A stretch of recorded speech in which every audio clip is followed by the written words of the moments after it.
And so it was that the conflict between the New Canaanites and the Whitelegs was finally resolved.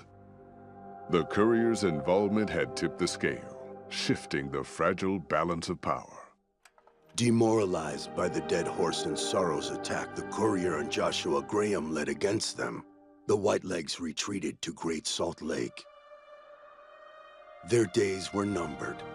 Word soon reached the 80s tribe that the Whitelegs' spirit was broken, their war chief a dim shadow of his former self. By year's end, the 80s would overrun the Whitelegs' camps, scattering the tribe to the winds and claiming the Great Salt Lake for its own.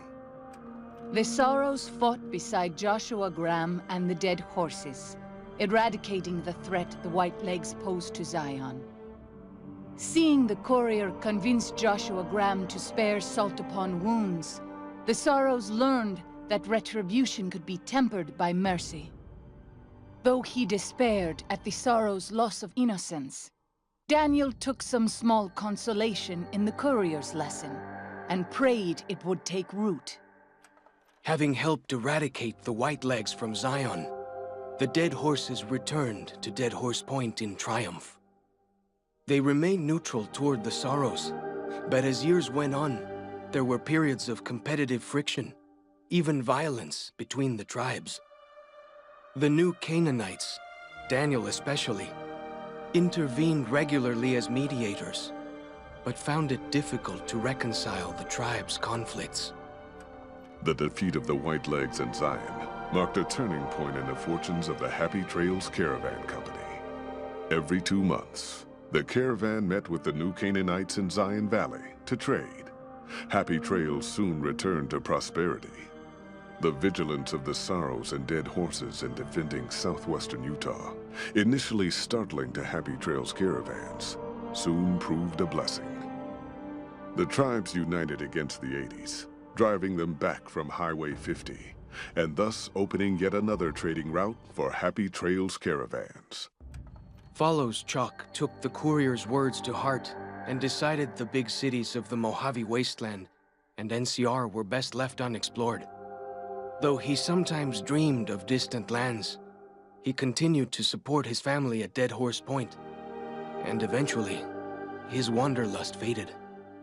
Waking Cloud was distraught when she learned of her husband's death, but took comfort from her tribe and the compassion of the New Canaanites.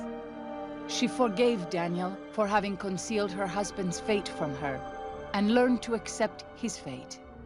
When her grief faded, she took a husband from the Dead Horse tribe. At her bidding, he stayed close to home. The threat of the Whitelegs ended. Joshua Graham helped the Sorrows and Dead Horses tend to their fallen comrades and secure Zion. The courier's words had stayed Joshua's wrath in his darkest hour, and in sparing Salt upon Wounds, he was changed.